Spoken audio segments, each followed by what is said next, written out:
Hey guys!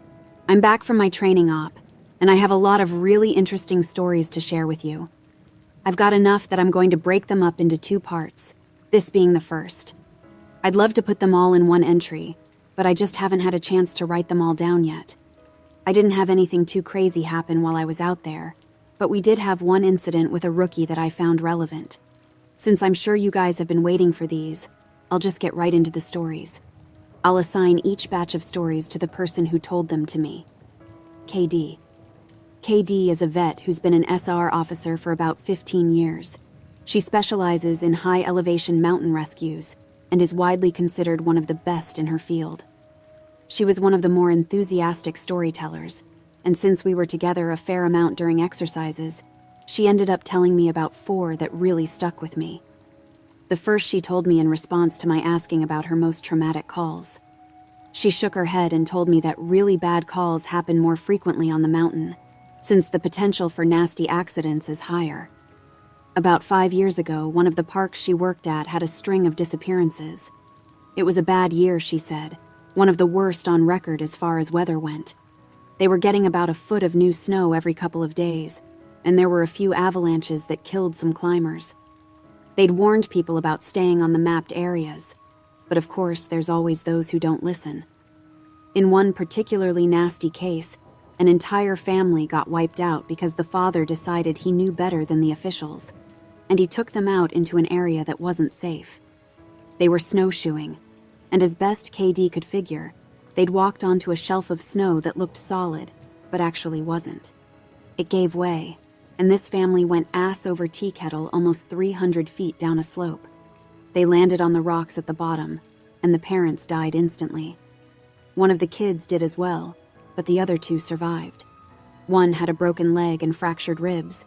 The other was almost unharmed, save for some bruising and a sprained ankle. The uninjured child left his sibling behind and set out to find help. KD said the kid didn't make it more than half a mile before a storm overtook him. Kid stopped to try and get warm, or maybe just to rest, and ended up freezing to death. They ended up finding the family with the help of some witnesses who saw them heading out into the wilderness, and she was the one to find the kid who'd frozen to death looking for help. She said it had started to snow, just enough to obscure long-distance vision, but not enough to make searching impossible. She saw a figure sitting in the snow up ahead, and she got to it as quickly as possible. She described in detail how as she got closer, she realized first that it was a child, second that they were deceased, and third that they had frozen in one of the most pitiful positions she's ever found a corpse in. The kid was sitting upright, with his knees tucked up against his chest. His arms were curled around them, and his head was tucked up in his coat. When she moved the coat to look at his face, she saw that he'd died crying.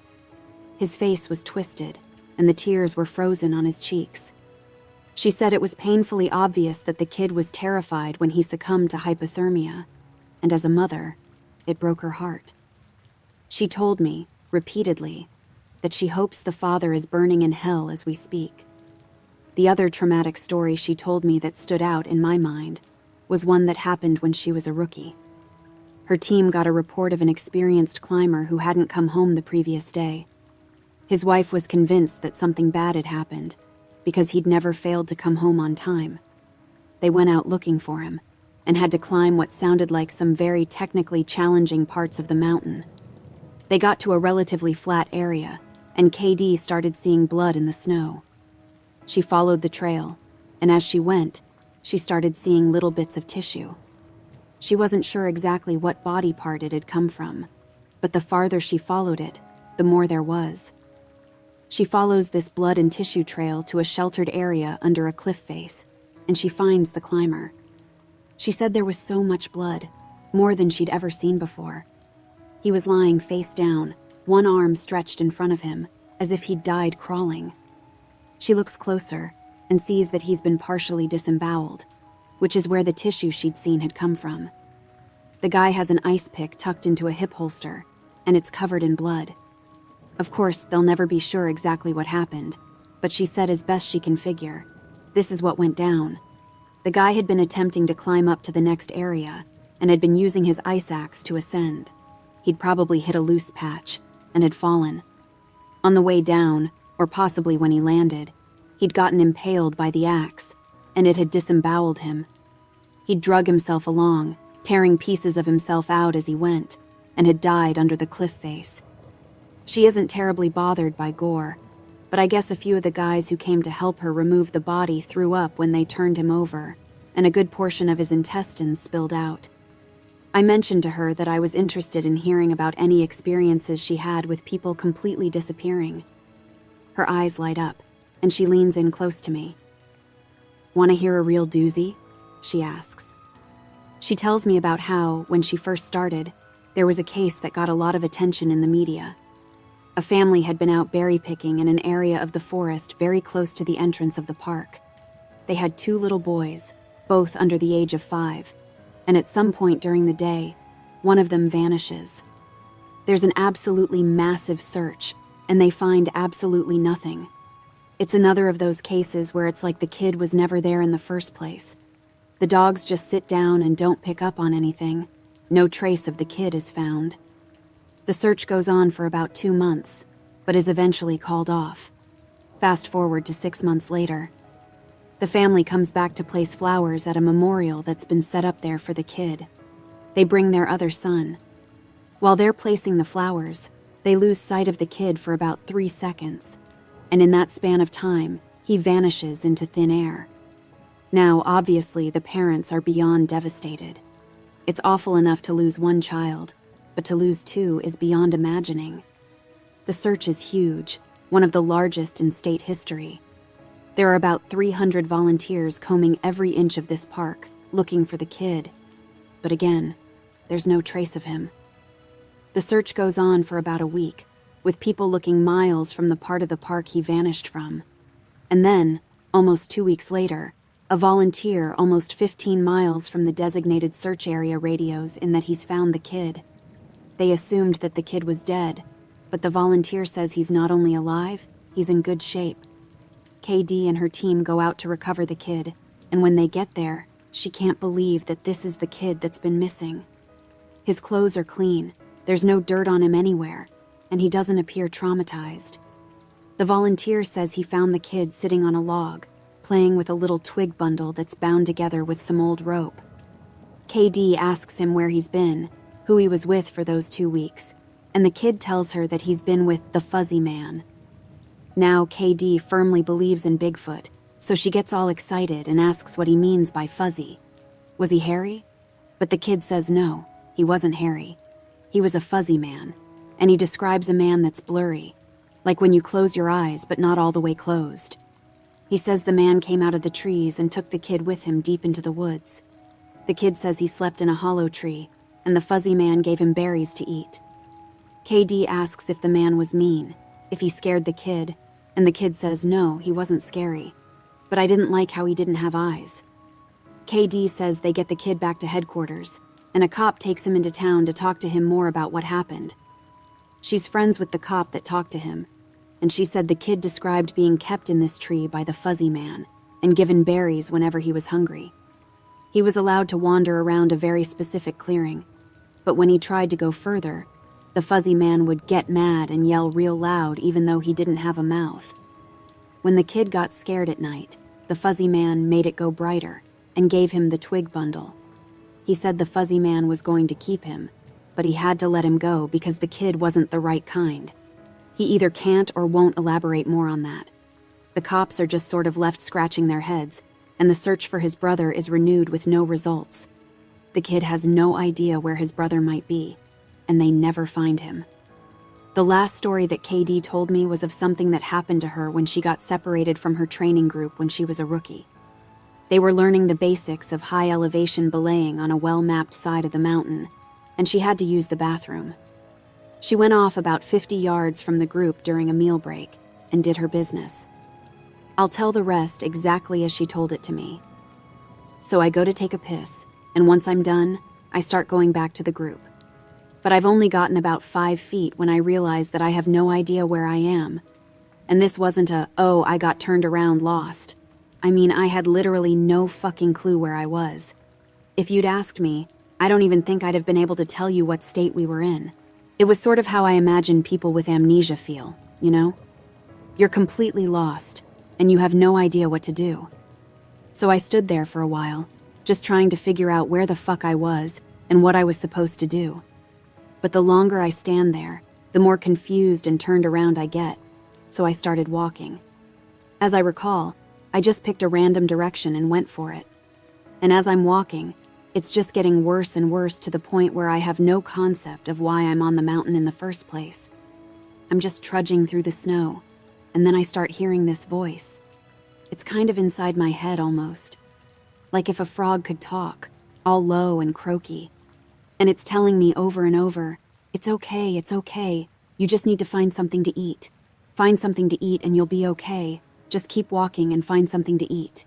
Eat, eat. So I start looking around for anything that I can eat, and I swear to God I've never felt that hungry in my whole life. It was bottomless, and I think I'd have eaten just about anything you put in front of me right then. I had no concept of time, so I had no idea how long I'd been out when I hear an actual voice coming toward me. I go toward it and see one of the other SRs, and he looks fucking terrified. He's running toward me asking if I'm okay and what the hell I'm doing out here. And the scary thing was, as he's running toward me, I kind of see myself reaching into my belt for my hunting knife.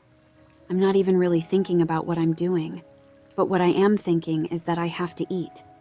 If I don't eat, I'll never be okay again, so I just have to eat. He sees me doing that and he backs off right away. He yells at me to put my knife away, that he's not going to hurt me, and that kind of snaps me back. All of a sudden, I know exactly where I am, and I put the knife away. I run to him and ask him how long I've been gone, thinking he'll tell me I've been gone for half an hour or so. But he tells me I've been gone for 2 fucking days.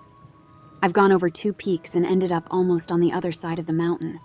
And if I'd kept going, I would have ended up wandering into about 300 miles of wilderness. They'd never have found me. He can't believe I'm not dead. And of course, I don't know what the fuck to think. To me, no time has passed at all. I don't say anything. I just go back with him to a rendezvous point, and I'm taken back to HQ to be airlifted to the hospital. When I get there, they do all kinds of tests and try to figure out what happened. As best they can guess, I had some kind of weird fugue state, which is kind of like amnesia, or a weird seizure that knocked my brain out of whack. But the truth is that we really don't know. It's never happened again, but I'll tell you, ever since then, I never go out there alone.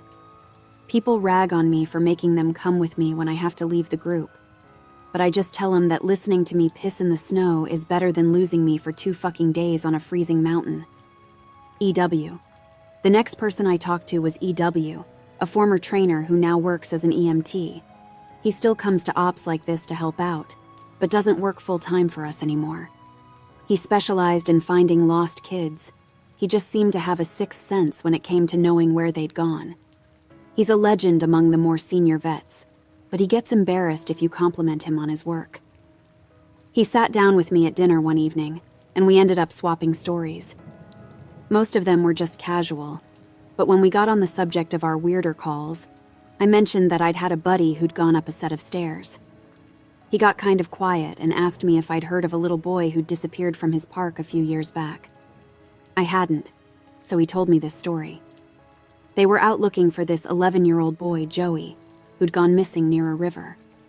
Of course, the first thought was that he'd fallen in and drowned, but when they brought dogs out, they led SAR officers away from the river and up into a very densely forested area. When we do searches for people, we search in a grid pattern, and we search every box of the grid incredibly thoroughly. What EW's team noticed right away was that a very strange pattern was emerging. Dogs in alternating boxes were picking up Joey's scent, but losing it when they overlapped with another box.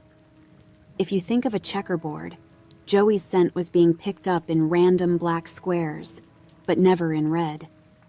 This, of course, didn't make any sense, because how could the kid bounce from area to area without leaving a scent in each place he passed? EW and his partner pass into a new box of the grid, and EW notices a set of stairs about 50 yards away. He tells his partner that they need to go check near it, but his partner flat out refuses. He tells EW that he's made it a point never to go near any stairs he sees, and that while it may be routine, he's not to pretend that it's normal. He tells EW that he'll wait in sight while EW checks. EW says he was irritated, but he felt for the guy and didn't push him on the subject. I walked over to the stairs. They were small, kind of like stairs into a basement. I don't really feel strongly one way or the other about them, the stairs I mean, so I wasn't scared or anything. I guess I'm like everyone else, and I just prefer not to think about them too much. Anyway, I went over and I could see that there was something lying on the bottom step, sort of curled up. My heart sinks, because of course you always hope for the best. And we were confident that we'd find this kid alive, because he'd only been missing for a few hours. But I knew right away that it was him, and that he was dead. He was curled up in a little ball on the step, holding his stomach. It looked like he'd been in horrible pain when he died, but I didn't see any blood, except some on his lips and chin. I radioed in that I'd found him, and we got his body back to command. That poor family, they were devastated. The parents couldn't understand how he'd be dead, because he'd only been gone for such a short amount of time. And on top of that, we didn't have any obvious cause of death, which just made it worse. I figured he'd probably eaten something poisonous, since he was holding his stomach when I found him, but I didn't want to guess. It's hard enough to hear that your kid is dead, let alone have some stupid SR guy guessing about what happened. They took him away, and I went home and tried not to think about it. I hate finding dead kids, man. I loved this job, but it's one of the reasons I left. I've got 2 daughters, and the thought of losing them that way just... He choked up a little here. I'm not great with emotional stuff like that, and it's always sort of awkward to see a grown man cry, so I didn't really know what to do. He pulled himself together eventually, though, and he kept going. We don't always hear back from the coroners about cause of death. It's not really our job to know, I guess. And sometimes if they think it's foul play, they won't tell us because of legal bullshit. But I've got a friend who works for the sheriff's department, and he'll usually pass along any interesting info if I ask. In this case, though, I actually got a call from him about a week later. He asks if I remember the kid, and of course I do, and he says some seriously weird shit is going on. He tells me, EW man, you're gonna think I'm crazy, but the coroner has no idea what happened to this kid. He's never seen anything like it. My friend goes on to tell me that when the coroner opened the kid up, he couldn't even believe what he was seeing. The kid's organs were like Swiss cheese. Quarter-sized holes were punched clean through just about every single organ this kid had, aside from his heart and lungs. But his colon, his stomach, his kidneys, and even one of his testicles were full of these clean holes. My friend said the coroner described it as if someone had taken a hole punch and punched holes out of everything. They were so neat. But the kid didn't have a scratch on him, no entry or exit wounds. The closest anyone there had ever seen like it was a guy who'd filled himself full of buckshot a year or so back while cleaning his rifle. No one had a clue what could possibly have caused it. My friend asked me if I'd ever heard of anything like it, or if we'd had similar cases in the past. But I'd never even heard of something like that, and I told him I wasn't going to be of any help to him. As far as I know, the coroner determined the cause of death as something like massive internal bleeding, but no one knows what really happened. I've never been able to forget that kid. I have nightmares about it sometimes. I don't let my kids go into the woods alone, and when we go together, I never let them out of my sight. I used to love it out here, but that case, and a couple others, just sort of ruined it for me. Dinner was over, so we started to clean up and go back to our cabins. Before we went our separate ways, he put his hand on my shoulder and looked at me really close. He tells me that there's bad things out here, things that don't care if we have families or lives, or that we can think and feel. He tells me to be careful, and he walks away. I didn't get a chance to talk with him again, but that story stuck with me. PB. By pure coincidence, I got to talk to another vet, PB, who's been in the SR field for years. We were partnered on a grid sweep during a training exercise, and we were chatting casually about how we liked the job, what kinds of things we'd seen and the like. At one point, we passed an old set of stairs, though these were probably from an old fire lookout, given the area that we were in. I sort of casually mentioned that I was curious about the stairs, and that I wished I knew more about them. He got kind of quiet and looked like he wanted to tell me something but wasn't sure if he should. Finally, he told me to turn my radio off. Obviously, this is something we are never, ever supposed to do, but I did it, and he did the same. About 7 years ago, he tells me, he was out on a call with a rookie. They were in an area of the park that's had a lot of strange reports and events. Disappearances, stories about lights in the forest, odd noises, things like that. The rookie was totally spooked, kept going on and on about things out in the woods. According to PB, the guy wouldn't stop talking about the goat man, just on and on. Goat man this and goat man that. Finally, I told him that there was plenty else to be afraid of out here that was very real, and that he'd better get over this thing with the goat man. The rookie wanted to know what kinds of things I was talking about, and I just told him to shut up and walk. We crested a little ridge, and there was a staircase about 10 yards ahead. The rookie stops dead in his tracks and just stands there looking at them. I tell him, "See, that's something you should be afraid of." The rookie asks me what the hell these are doing out here, and for some reason, I just open up and tell him the truth. Or what I've been told is the truth. I could have gotten in a lot of trouble for doing what I did, and I could get in a lot of trouble for repeating it to you. But you're a nice kid, and I want you to stop looking into this. Quit while you're ahead. So I'll tell you what I know, under the condition that you never breathe a word of this to the Soups. I told him I wouldn't say a word, and he double-checks that our radios are off. When I first started out, we were a little less tight-lipped about them and other things that happen out here. We warned people before they were even hired that there was weird shit going on. I guess the Forest Service was tired of having such a massive turnover rate, and they wanted people to know what they were getting into. So they started having people sign these agreements that they wouldn't go to the media about what they were going to see. The FS didn't want to scare people away, so the last thing they needed were spooked rookies running off to the media with stories of ghosts and haunted stairs. But eventually, they found that the agreements weren't necessary. People not only didn't want to talk about what they saw, they wouldn't. A few times, media tried to talk to people when kids or hikers would disappear, and no one would say a word. I can't really explain it.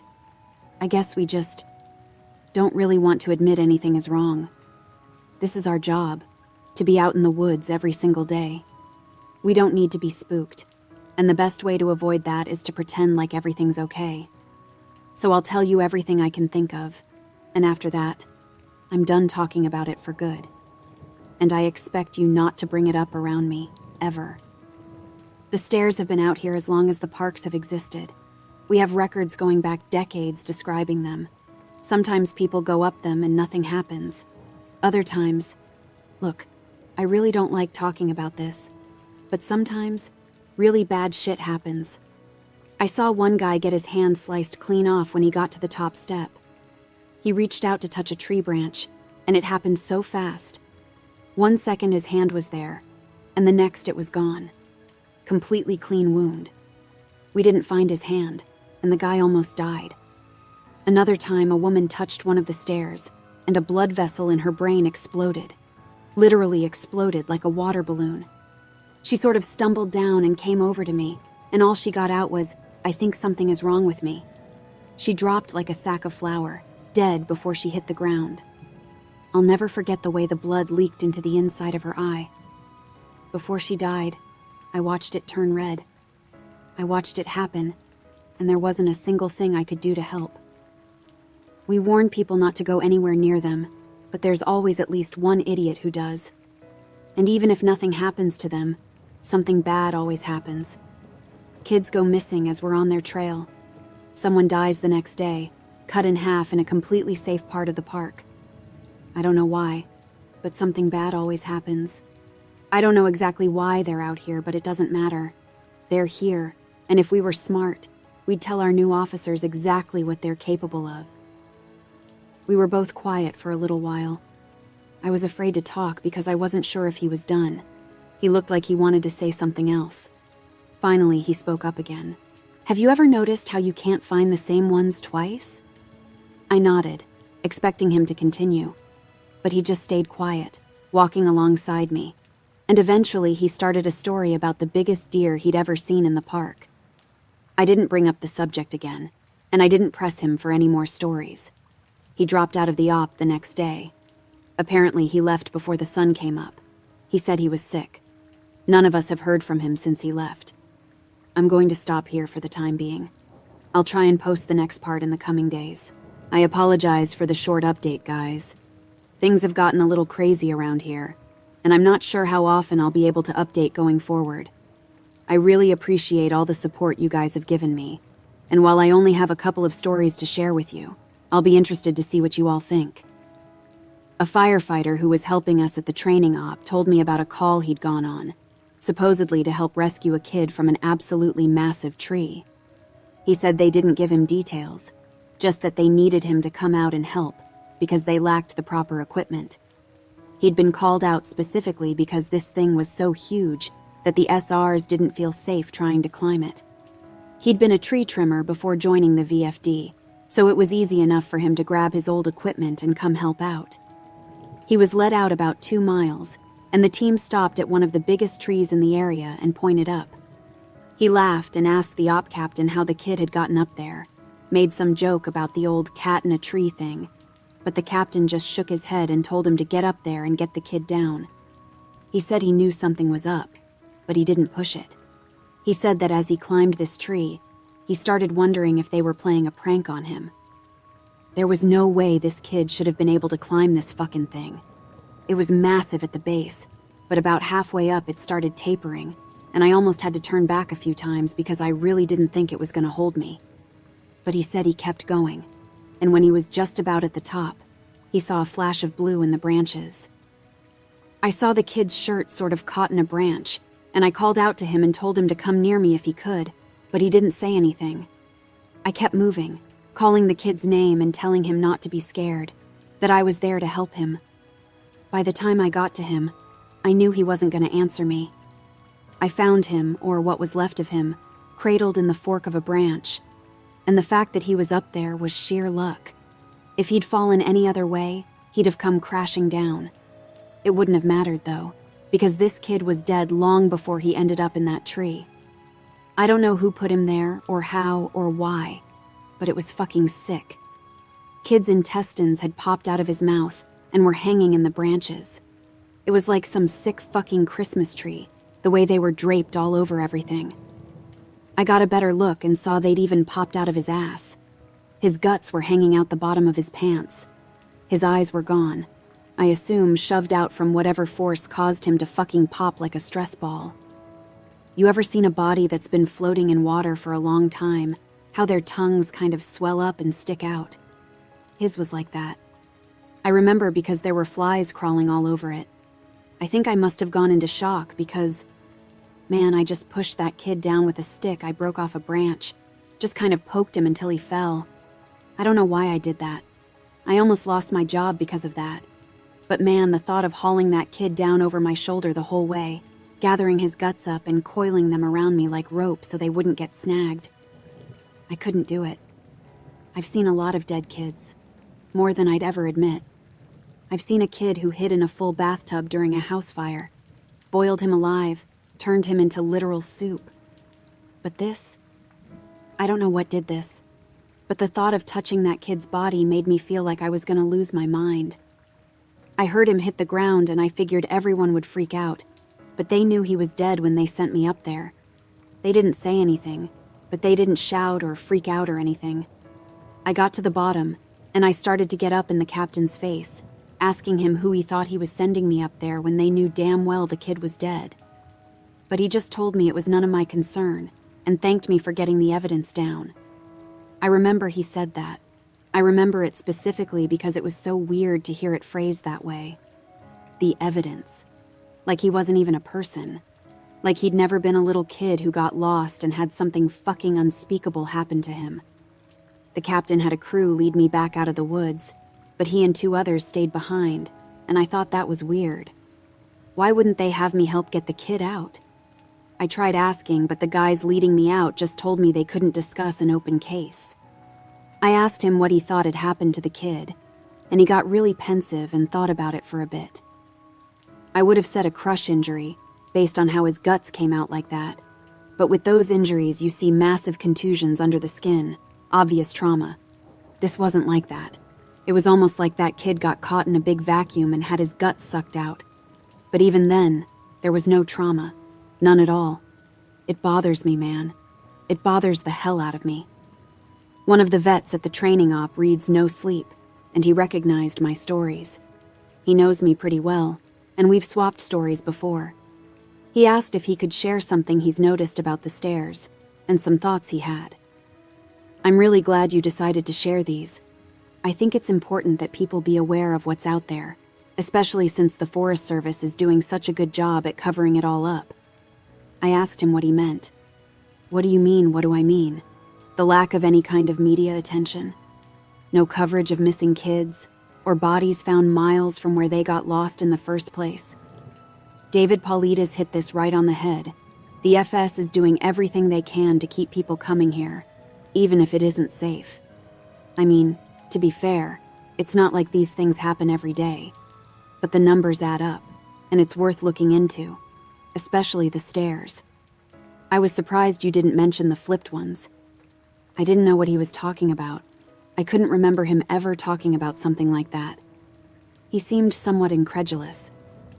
Dude, I can't believe you've been on this long without seeing them. No one told you about them? I shrugged and asked him to elaborate. Well, there's the normal stairs, the ones that pop up when we're out a ways. I know you know about them, but sometimes I've run across ones that are flipped upside down. I guess it would be like if you had a dollhouse and the stairs were a separate piece. Now take that, flip it upside down so the top step is stuck in the dirt, and put it out in the woods. They're like that. I don't see them as often, but they're odd, to say the least. Makes me think of footage taken after a tornado, when houses are all blown apart and random things are left standing like chimneys and garden walls. Those ones freak me out more than the normal ones because I can't really write those off as easily. I don't scare very easily, like most of us who work out here, but that idea stuck with me, and it bothers me. I'm going to try and find more out about them. He also mentioned how many people were bothered by the guy with no face. He got really excited and told me he'd seen something similar. I was out on a training exercise a few years ago. I was camped out in my tent and I heard someone walking around outside of camp. We're told not to wander far, which you know, so I wondered if maybe it was a rookie who'd gotten up to pee and couldn't find his way back. Remember that guy in our group a few years back who almost fell of the damn mountain? Well, I'm paranoid about that happening again, so I got up to see what was going on. I went to the edge of camp and I called to whoever it was and told them that camp was this way. But they kept going back out into the woods, so I went after them. I know it was stupid, but I was half asleep and I just really didn't want to deal with some idiot getting hurt. I followed this thing on a dead straight course for about a mile, and then it stopped on the edge of a little river. I could see the outline of it because the water was reflecting the moon, and it looked just like an ordinary guy. He had a pack on, and it looked like he was facing me. I asked if he was okay, if he needed help, and he cocked his head like he didn't understand me. I always have my pocket knife on me, and it's got a little thumb light attached to it, so I turned that on and lit up his chest, so I wouldn't blind him. He was breathing slow and deep, so I wondered if he was sleepwalking. I went closer and asked him again if he was okay. I moved the light up, and something didn't seem right, so I stopped. He kept breathing in this real, slow, deep breaths, and I sort of figured out gradually that that's what was bothering me. It was like he was pretending to breathe, but not actually doing it. His breaths were too even and deep, and all his movements were exaggerated, like his shoulders going up and his chest moving. I told him to identify himself, and he made this muffled noise. I moved the light up, and I shit you not, this guy had no face, just smooth skin.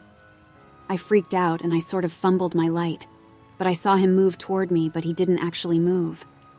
I don't know how to explain it, but 1 second he was at the edge of the river, and the next he was 5 feet from me. I never looked away or blinked, It was like he moved so fast my brain couldn't keep up. I tripped and fell on my ass, and I could see this line open up on his throat. It stretched up to his ears, and his head tilted back and he smiled at me with his throat. There wasn't any blood, just this gaping dark hole, and I swear he smiled at me with this gash in his throat. I got up and I ran as fast as I could back to camp. I couldn't hear him following me, but I felt like he was always right behind me, even though when I looked back, I couldn't see him. I calmed down when I got back to camp. The fire was still going, and I guess that pack mentality of being with other people made me stop and breathe a little. I waited by the fire to see if he'd follow me there, but I didn't hear anything else for a few hours, so I went back to bed. I know it sounds weird, but the whole thing was just so surreal that it was almost like I immediately wrote it off as my imagination. We were telling ghost stories one night before bed just to scare each other and poke fun at whoever got creeped out.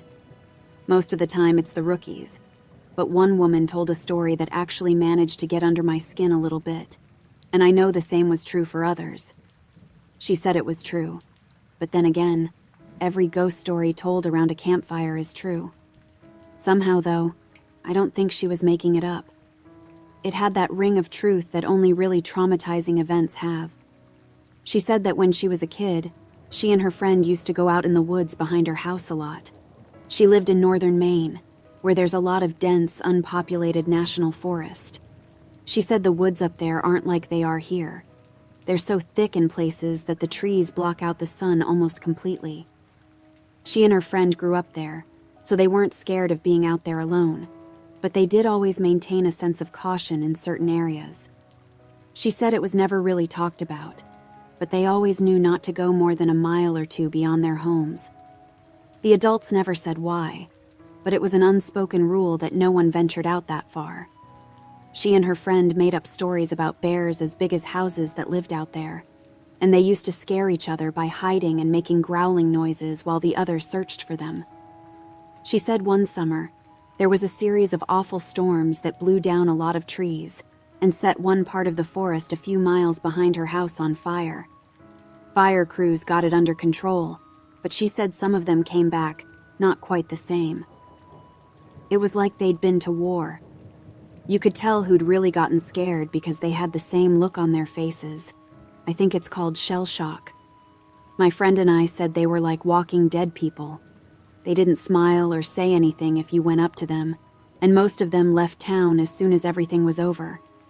I asked my parents about it, but they said they didn't know what I was talking about. Once everyone was told the woods were safe again, my friend and I decided to try and hike out to where the fire had been. We didn't tell our parents where we were going, and it was pretty exciting to think that we were disobeying them like that. We hiked out about 2 miles or so, and we started seeing burnt trees and stuff. I remember my friend got really upset because we found the skeleton of a deer curled up under a tree, and I practically had to drag her away. She wanted to bury it, but I didn't want her touching it because its antlers were weird.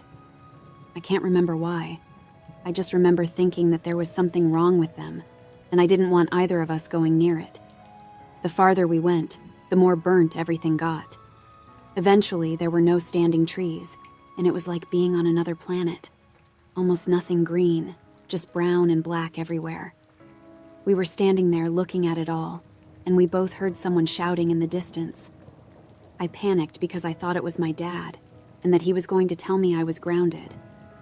My friend broke off and went to hide behind a big rock because she said she didn't want to be caught out here. Her parents had forbidden her to come out in the woods at all, and she'd lied and told them we were going to a movie. I followed her, and we kept listening. I could hear this voice getting closer, and I realized they were calling for help. I thought maybe it was some hiker who'd gotten lost and needed directions back to town. That used to happen all the time, so I was used to helping people out. I heard him following my voice, so I kept calling out until I saw him running in the distance. He got closer, and I could see that his face was all red. I told my friend to give me her pack, because she had a first aid kit. She made this noise like she was grossed out, and she asked if I saw his face. I told her to shut up, and I jogged up to meet him. I stopped about halfway, and when he stopped in front of me, I could see that his nose and lips and part of his forehead were all gone. It was like they'd been sliced clean off. He was bleeding bad, and I saw that the knees of his pants were red too. I took a step back, but I was too scared to move much, and he grabbed my shoulders. It felt like I got a shock, and he jerked back. He started babbling, and I couldn't tell what he was saying, except that he kept asking how long he'd been gone. He asked me where his unit was, but I just shook my head. He looked me over, and he saw my Walkman, and he screamed. He just kept babbling and touching his face, and I realized he wasn't wearing the right clothing. He had some kind of weird gray cloth jacket and almost formal pants on, and the jacket had these weird buttons and red borders on it. I kept shaking my head, and I told him I couldn't understand what he was saying. I went to open the first aid kit, but he just screamed again and said the only thing I could really understand: "Don't touch me. You'll make me go back there." After that, he ran off, and I could hear him screaming the whole time. When I couldn't hear him anymore, I turned around, and my friend was crying. I just turned around and started walking back toward town. She asked me over and over what had happened and who that was, but I didn't say anything. When we got home, I told her I didn't want to play in the woods with her anymore. We're still friends, but we don't talk about that guy. Not ever. I'll update as soon as I'm able, guys.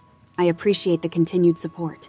It's been way too long since I posted an update, and I'm sorry about that. There's also been some confusion about the new formatting requirements on the board, which I've cleared up. So these next few stories are going to be posted a little differently. They'll be in chronological order, and I'll do my best to tie them into each other as much as I can so it doesn't skip around too much. When I started out as a rookie, no one had told me a lot about the job in terms of weird things that could happen. I'm assuming this was largely to prevent me from freaking out and abandoning the park. But a few months into my service, when I was still a rookie, a friend and I were drunk at a party, and he opened up a bit. Yeah, it can get a little crazy out there, I guess. I think the worst are the ones where people die when they just shouldn't, you know? Or when we find them dead like 10 minutes after someone says they saw them last. They were fine when I passed them on the switchback, I swear. That sort of shit. Like, take this guy who I found one spring out on a really popular trail. Someone comes into the VC freaking about some guy who's lying in the middle of the path in this giant pool of blood. So we run out there, and we find this guy dead as a doornail, which he absolutely should be, because the back of his head is like mashed potatoes. The skull is decimated, brains are leaking out like custard filling, and the guy's old, so you figure, yeah, he probably fell and hit his head. Old people fall all the time, it's no big deal. Except that this area where he fell doesn't have any big rocks. There's not even any stumps or big branches. And on top of that, there's no blood trail, so he clearly died where he dropped. Now that's when you'd turn to murder. But there were people just out of line of sight with the guy. If someone came up behind him and murdered him, there's no way someone wouldn't have heard. And again, even if someone had, there'd be a blood trail, spatter all over the place. But everyone on the scene said it looked exactly like he'd fallen and smashed his head on a rock. So what the fuck did he hit his head on? And then there was this lady I found in a different park about 5 years ago, back when I was upstate. We found her in the middle of a stand of big junipers, curled around the trunk, like she was hugging it. We pick her up to move her, and a fucking waterfall comes out of her mouth, splashes all over my shoes. Her clothes are dry, and her hair is dry, but the amount of water in her lungs and stomach was phenomenal. Unreal, man. Coroner's report says the cause of death was drowning. Her lungs were completely full of water. This, even though we're in the middle of the high desert, and there isn't a body of water for miles. No puddles, no nothing. No signs of anyone else being out there. I mean, yeah, it's possible they were murdered, but why go out of the way to do it like that? Why not just stab 'em and be done with it? I don't know, it just sits weird with me. Now, of course, that freaked me out a little. But we were wasted, and I guess I sort of wrote it off as a fluke. I also assumed there was exaggeration there since, you know, we were wasted. Now, I don't like talking about this next case very much. It was an awful one that I've done my best to forget about, but of course that's easier said than done. This happened about 6 months after the conversation with my friend at the bar, and up until that point I hadn't had a lot of really weird shit go down. A few things here and there, and of course the stairs, but it's amazingly easy to get used to stuff like that when it's treated as if it's normal. This case was a little different. A guy with Down syndrome in his 20s went missing after his family lost sight of him on a major path. That was odd in and of itself, because this guy never left his mom's side. She was absolutely convinced he'd been kidnapped, and unfortunately a ranger who isn't with the park anymore insinuated that no one was going to kidnap someone. Well, with that kind of disability. Not very tactful, to say the least. We wasted a lot of time trying to calm her down enough to get information about him, and then we put out an official missing persons call. Because of the urgency of the situation, him being mostly unable to function alone, we had local police come in and help us. We didn't find him the first night, which was heartbreaking. None of us wanted to think of him being alone out there. We assumed he'd just kept wandering and was staying ahead of us. We brought out Helis the next day, and they spotted him in a little canyon. I helped bring him back up, but he was in bad shape, and I think we all knew he wasn't going to make it. He'd fallen and broken his spine and couldn't feel his lower half. He'd also broken both his legs, one at the femur, and he'd lost a lot of blood. He was confused and scared while he was alone, so he'd probably exacerbated the injuries by dragging himself a little ways. I know it sounds awful, but while I was riding in the copter with him, I asked him why he'd wandered off. I just wanted something to tell his mother, to let her know it wasn't her fault, because he was fading fast, and I didn't think she'd get to ask him herself. He was crying, and he said something about how the little sad boy had wanted him to come play. He said the little boy wanted to trade so he could go home. Then he closed his eyes, and when he woke up again, he was in the canyon. I'm not sure that's exactly what he said, but it was what I thought the gist of it was. He kept crying, asking where his mommy was, and I held his hand and tried my best to keep him calm. It was cold out there. He kept saying that. It was cold out there. My legs was frozen. It was cold out there. It's cold in me. He was getting even weaker, so he eventually stopped talking, and he closed his eyes for a while. Then, when we were about 5 minutes from the hospital, he looked right at me, with these big tears running down his face, and he said, "Mama won't see me no more. Love Mama. Wish she was here." And he closed his eyes and he just never woke up. It was horrible, and I don't like talking about it. That case was one of the first ones that really rattled me badly. Because of how badly it affected me, I reached out to a senior ranger, and who ended up helping me through it. As time went on, and we got to know each other better, he ended up sharing one of his own stories with me. It was disturbing, but it helped to know that I wasn't the only one affected by the things going on out there. I think this must have happened before you got here, because I think if it had happened while you were here, you'd have remembered it. I know it didn't end up in the news for some reason, but I think most people who've been here long enough know about it. The park sold off a portion of land to a logging company, and it was a really controversial thing. But it wasn't that large or old of a plot, and it was right after the recession, so we needed cash bad. Anyway, they were felling this plot of land, and we get a call that we need to get our supervisors out right away. I don't know why, but they ended up sending me and a few other guys along with the heads, I guess for power and numbers, to see what was up. We got there, and all these guys are crowded around a tree that they've just cut down. They're all pissed off and freaking out, and the foreman comes over and says he wants to know what we think we're up to. What the hell y'all think this is? Some kind of sick joke? You've got a lot of fucking nerve pulling this shit. We bought this land fair and square. Well, we don't know what the hell he's talking about. So he brings us over to this felled tree and points at it and tells us that when they cut it down, it was just like this, and they'll be damned if they put it there.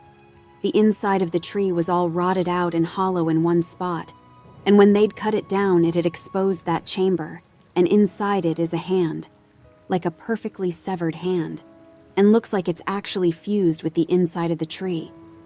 Well, now we think they're pulling a joke, so we tell them that we don't like being fucked with, and we start to leave, but they tell us they've already called the cops, and that they'll go right to the media if we don't stick around.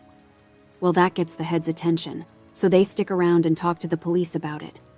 Everyone is denying that they put the hand in there, and besides, how would anyone have even done it? It's clearly a real hand, but it's not mummified or skeletal. It's brand new, probably not even a day old, and it is definitely fused with the wood. You can see that it's coming right out of it. The loggers, they insist that they didn't put it there. Somehow, this fresh human hand ended up fused to the inside of this living tree. The cops have them cut up that section of tree into a movable chunk. Then they take the hand away and the area is closed off. There was a pretty big investigation, but I know they didn't get any answers. Now it's become this legend, and as far as I know, we haven't sold any more property for logging. As you all know, I went to a training seminar recently and heard some amazing and horrible things there. One of the guys I talked to while I was there told me a story when we were all around the campfire one night. We were both pretty drunk, you'll see a pattern here, and we were swapping stories. He told me this one. Me and another guy were out on a field search because some campers reported screaming noises at night. So we head out there to look for whatever fucking mountain lion has wandered into the area. And I'm pissed. We've had 3 of them show up in the camping areas that year alone, and I'm getting tired as hell of constantly having to deal with them. Plus, I just don't like them anyway. They're a pain in the ass, and they're loud and they scare the shit out of me. Fucking cats. Pieces of shit. I'm groaning about it to the guy I'm with, and he thinks it's a real fucking riot. So we're seeing all these broken branches and what look like dens, and we're pretty sure we know where this thing is.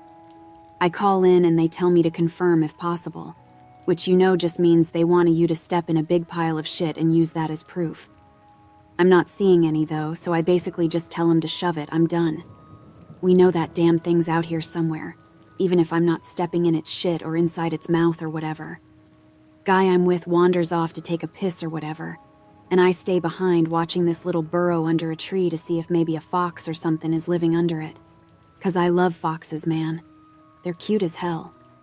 But anyway, I'm watching this tree and I start hearing branches crackling, and it's coming from the direction my partner went opposite of. Now I've got my pistol, but you and I both know that's not gonna do shit against a cat. I cock it and holler for my partner to get his dumb ass back, but he's too far and he can't hear me.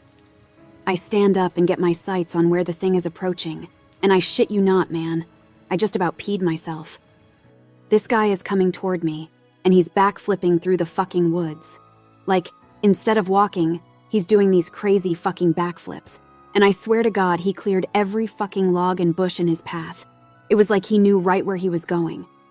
I yell at the guy to stop right where he is, that I'm pointing a gun right at him, but he keeps coming, and I just kinda lost it.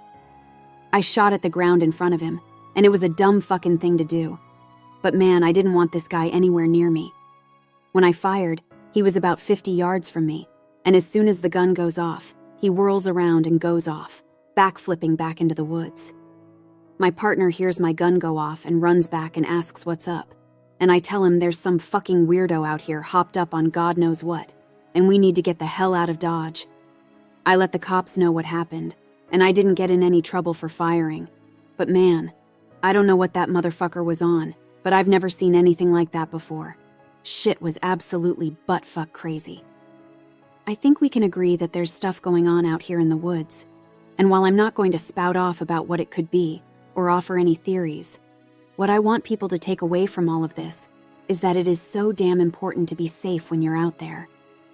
I know a lot of you think you're invincible, but the fact is that you can die out there, or be hurt, or go missing. It's easier than you'd ever imagine. I apologize for this relatively short update, guys. I will do my absolute best to continue this series as soon as possible. Thanks for all your continuing support. It means the world to me. One of the topics that I get asked about a lot, here and in real life, involve things like the rake, the wendigo, and other related legends. I can't honestly say that I know a lot about any of them, but based on some light reading I did, I can say that I've heard stories that seem to be loosely related to them. You've heard the old adage that legends like that come from somewhere, and I'm sure that's true. But as you all know, I do try to take things with a grain of salt. You have to, out here. It's sort of like working in a hospital, I'd imagine. You could spend all day thinking about how many people have died there, and how there are probably ghosts, or whatever you want to call them, all over the place. But it doesn't do you any good. It just makes it harder to do your job. I think a lot of us feel that way, and that's why we try to just go about our work like everything is fine. Once you get paranoid, there's not really any going back, and a lot of cadets quit because of it. My park especially seems to have a high turnover rate because the cadets graduate and get so freaked out about everything, and they can't seem to let it go. You have to learn to internalize things and shut off. I've talked to KD a bit about her experience because I wanted to know what she thought about the Wendigo. She didn't really have anything in particular to say about it. Aside from that, she didn't want to think about it that much. But she told me a friend of hers had had something similar happen. I contacted this person, H, over Skype, and they agreed to talk to me a bit. They're aware of my work here, and they're fine with me posting the story exactly as they wrote it. I grew up in Central Oregon, and there's a reservation called Warm Springs about 2 or so hours from where I lived. I only mention that because a lot of people in my area have friends there, and a lot of the land in that area belongs to that tribe. When I was a kid, we used to go camping up there. Not on the res, of course, but in that area, and I met a lot of kids who grew up there. I got to know one kid really well. His name was Nolan, and we ended up hanging out a lot when our families were in the area. Our folks got to know each other, so we'd all get in touch and camp out around the same time. We'd camp for about 2 weeks, so we were out there for a long time. I asked him if he camped in an RV. Yeah, my dad had one, so I guess it wasn't really camping, but we'd take our tents and stuff and set them up out away from camp most nights. I didn't like sleeping in there because I like being outside. We talked for a bit about camping. So anyway, sorry. One year Nolan and I were out there. I think we must have been like 12 or so. We wanted to go out and camp near the river because we wanted to try night fishing. I think we must have been about 1/3 of a mile from the main camp. Far enough away that we couldn't hear or see anyone else. I remember that. We were messing around most of the day.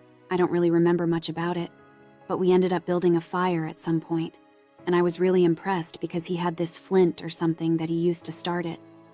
I'd never seen anyone do that before, so I thought it was pretty cool. I got him to teach me how to do it, and we lit some stuff on fire, which looking back was really stupid because it was the middle of fucking summer, and if I remember right, the fire warning was either at yellow or orange. But thankfully, we didn't start anything major, and when it got dark, we sat around and talked about whatever it is 12-year-olds talk about. I don't really remember. What I do remember is that at some point, he looked over my shoulder at the river and asked me if I could see something. The way our camp was set up, we were about 10 feet from the river, and we were at the widest point, so it was probably about 20 feet to the other bank. It gets hot up there in the summer, but the water's still cold, which is important. I look over my shoulder and I could see something wading into the river on the other side. From where we were, it looked like a deer, but we couldn't really tell because of the fire. I got up to look closer and I saw a pair of antlers, so I figured it was a buck. But I thought it was weird that it was wading into the water, and it was definitely heading for us. And I asked Nolan what he thought we should do. He's looking at the fire with this weird expression, and he tells me to sit down and shut up. So I do, because I'd never seen him act that way before. He's whispering at me to ignore it, and to just keep talking like we were, but I couldn't think of anything to say. He was saying something about an episode of some show, but I could hear the deer coming through the water, so I wasn't really paying any attention. And I kept trying to see over his shoulder, but every time I did, he'd sort of hit me on the arm and make me look at him. I wasn't really scared, I remember. I was just sort of confused. But then I hear the deer come out of the water, and I could kind of make out what it looked like. And I realized it wasn't a deer because whatever it was walking on 2 legs. I started to get up. I was super freaked out, but Nolan just yanked me back down and talked louder about this television show, and I could tell he was just as scared as I was, probably even more. He leaned in and poked the fire with a stick, and he whispered that whatever I do, I can't speak to it.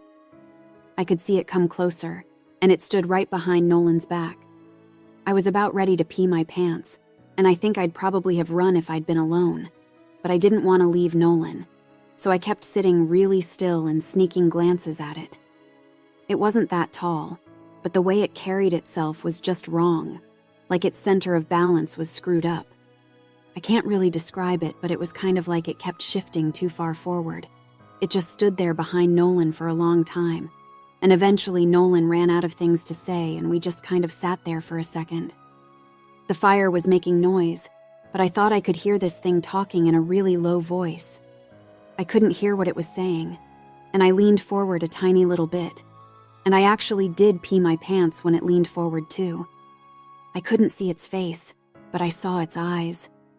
They were cloudy and milky, and if you want to know what they looked like, find that scene from Lord of the Rings where Frodo falls in that lake and all the dead people are floating toward him.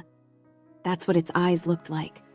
So all I saw were these two white eyes floating above Nolan's head and the really vague shape of the antlers coming out of its head. I don't know what my face looked like, but at exactly the same time, Nolan and I fucking booked it out of there, and we ran non-stop until we got back to the main camp. My pants were soaked with pee, so I took them off as we were running and threw them in the bushes. We both stopped once we were in front of my dad's RV, and we couldn't see anything chasing us, so we stood there and caught our breath. I asked him what that thing was, but he said he didn't know. He said his grandpa had only warned him that if anything ever came up to him when he was out in the desert, he was never ever supposed to talk to it or listen to anything it had to say. I wanted to know if he'd heard it talking too, and he said that the only thing he'd been able to understand was, help you. I think we ended up sleeping in the RV with my parents, and the next night we went back out and didn't see anything. That does remind me, in a lot of ways, of the Wendigo legend. There's a phrase used to describe it that I think fits perfectly, which is that the Wendigo is the spirit of the lonely places. I know sometimes when I'm out in the wilds, where I know there's no one around me for miles and miles, I get this weird kind of craving that I can't really explain. I don't know if it happens to anyone else, but it's this desire to consume. It's not like I crave anything in particular, but more of this weird, distracting hunger that comes from every part of my gut. I also wanted to find out more about the faceless man, if I was able, and found a few similar things. I asked around my circle of friends, and one of them said when he was out doing repairs at a park in his area, he saw something kind of like that. We were having dinner in town, 5 of us including myself. This guy, he was repainting an information booth and heard a man ask him for directions to the nearest campsite.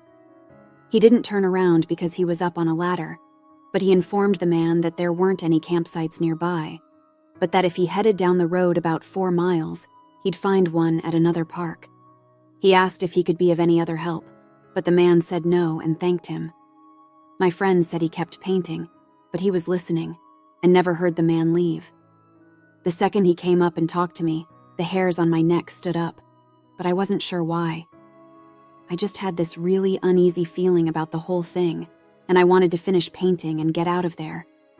I figured maybe part of it was that I couldn't turn around to look at him, but something just felt off. There was also this weird smell floating around even before the guy talked to me, kind of like old period blood. I had looked around to see what was causing it, but I didn't find anything, so I waited for the guy to walk away, but I didn't hear him leave, which made me think he was just standing there and watching me. So I asked again if I could do anything for him, and he didn't answer. I knew he was there, though, because I hadn't heard him leave, so I did this awkward turn on the ladder to look down and see what he was doing. Now I admit it could have just been my brain fucking up, but I swear to you, Russ, for a split second when I turned around, that fucker didn't have a face. Like he had no face. It was almost concave and totally smooth, and I just about had a fucking heart attack because I couldn't even wrap my brain around what I was seeing. I think I started to say something, but there was this kind of pop inside my head, and suddenly he was just a normal-looking guy. I must have looked weird because he asked me if I was okay, and I was just like, yeah, I'm fine. He asks about the campsite again, and I point to where he has to go, and he's like, I'm not from around here, can you help me get there? Now this is when I know something is really up, because there's no way this guy got out here and didn't know where he was. And for that matter, there's no car around, so how'd he get here in the first place? I said I was sorry, but that I couldn't take him anywhere in a company vehicle, and he's like, please? I really don't know where I am. Can you come with me and help me get there? So now I'm seriously weirded out, and I start wondering if this is some kind of ambush or whatever. I told him I could call him a taxi to come out and take him where he wants to go, and I pull out my phone and he just goes no and walks away really quickly. But he doesn't walk out of the park.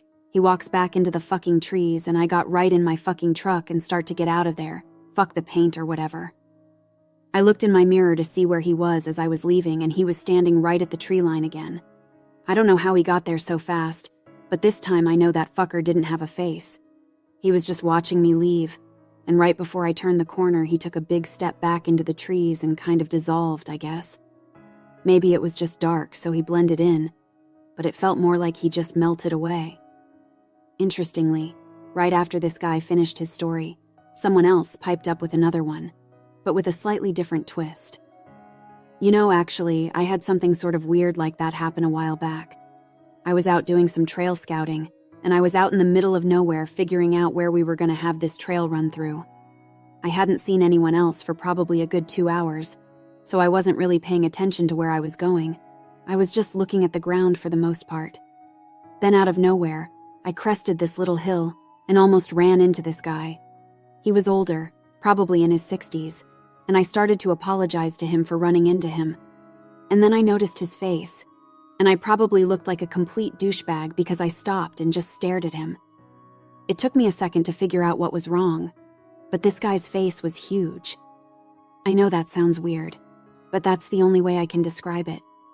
His head wasn't big or anything, it was normal, but the amount of space his face took up was just way too much. Like if you took someone's face and enlarged it all by about 2 times.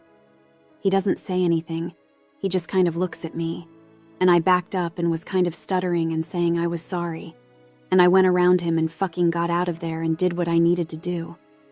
The whole time I kept looking behind me because I was so freaked out that he'd pop up behind me or something. I know it sounds ridiculous, but I swear to you it was one of the creepiest things I've ever seen. I switched the topic to the stairs a little later, and there was a definite shift in enthusiasm. No one spoke up at first. There is a real stigma around discussing them, even when we're away from work. But I broke the ice with a story of my own, and the guy who told the story about the faceless man told this one, albeit very quietly. Couple years ago, I was camping with my girlfriend, and we're out about 2 miles from the road at this site I know. We went to bed that night, but we couldn't sleep because someone interjected a funny comment, and we were dangerously close to going off on another subject, but I got us back on track. Yeah, really funny, you fucker. No, it was because we kept hearing that grinding noise. My brother used to grind his teeth in his sleep, and it kind of reminds me of that. My girlfriend was freaking out, but I just kept telling her to ignore it because I've heard it before and you just have to ignore it. It goes away eventually, you guys know what I mean. We all knew what he meant. So eventually I got her to go to sleep, but I woke up probably 2 hours later because something was just off. I rolled over and she wasn't there, and I kind of freaked out because... He thought for a second, and then he took a very long drink. Anyway, I ran out of the tent calling her name, but I didn't have to go far. She was standing at the edge of the camp looking at something in the trees, and I could see she was really pale. The fire was low but bright enough to see her. Anyway, so I ran up to see what was going on, and she was dead asleep, but her eyes were open. She had this real spaced-out look, you know. So I put my arm around her to lead her back, but she wouldn't move. She just said really quietly something like, "I have to go now, Eddie. I have to go, it's here." I was like, "You're just sleepwalking, come back to bed." But she wouldn't budge. She just kept standing there and saying that she had to go. And I looked where she was looking, and there was a fucking staircase right there about 15 yards away. Gray one, concrete. And she started to walk toward it, but I yanked her back and that woke her up. She looked at me like I was fucking out of my mind, and she asked what the fuck she was doing out of the tent. I didn't tell her anything. I just told her she was sleepwalking.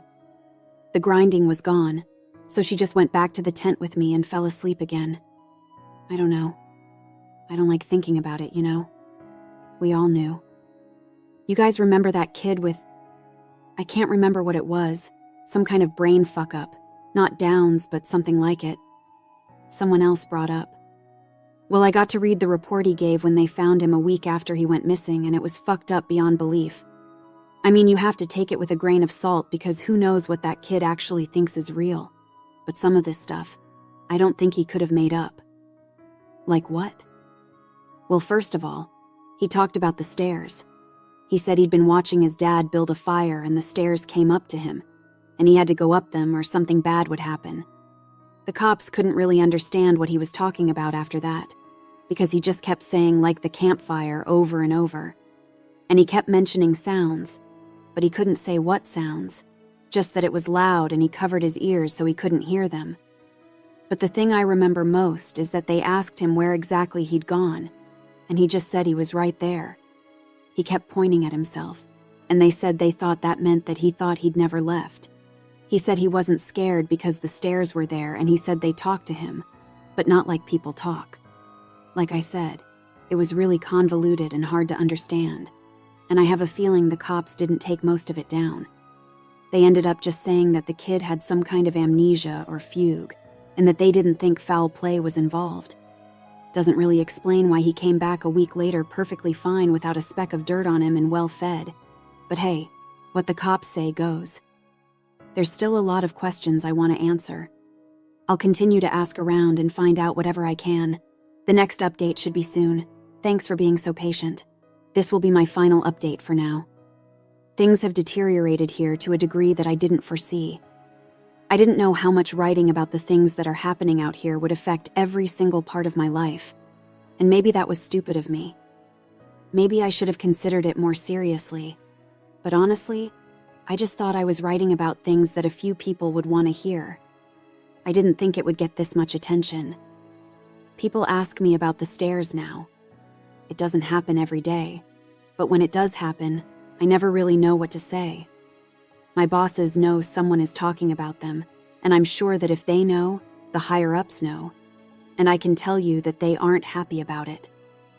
I've been formally told that I am not to speak a word about them to anyone anymore, which is part of the reason this has to be my final update. I can't risk my job for this. As much as it's been wonderful to get a lot of these things off my mind, I still do love my work, and I need to be out here. If anything, my being aware of what's really going on is enough reason to stick it out. I may not be able to tell people that they're out there, but if I see them, I can direct traffic away to somewhere safer. Because of the amount of attention the stories have gotten, I've heard a lot of stories being swapped back and forth. I've heard so many, I can't even remember most of them. The ones I do remember are the ones that I wish I could forget. One story that's made the rounds here was about a young woman who disappeared upstate. Initially, everyone assumed she was a runaway. She didn't come from a great home life, and so it really wasn't any kind of surprise that she'd choose to cut and run.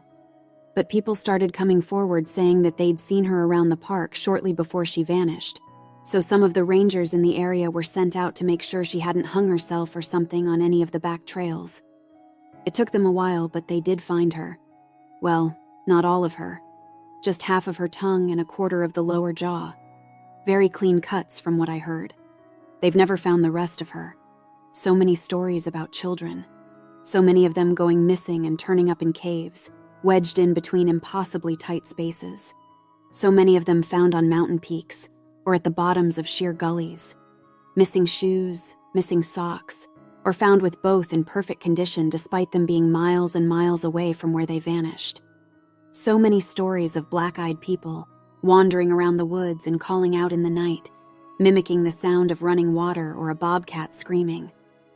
One man in particular goes to every news station he thinks will listen to him and tells the same story. He was deer hunting, had camped out in a very remote area, and woke up because something was scraping against his tent. He thought it was a raccoon or a fox until the thing pressed its face against the door of the tent, at which point he could very clearly make out a human nose and mouth. He kicked at it, but it leaped back and was gone by the time he opened the tent flap, gun at his side.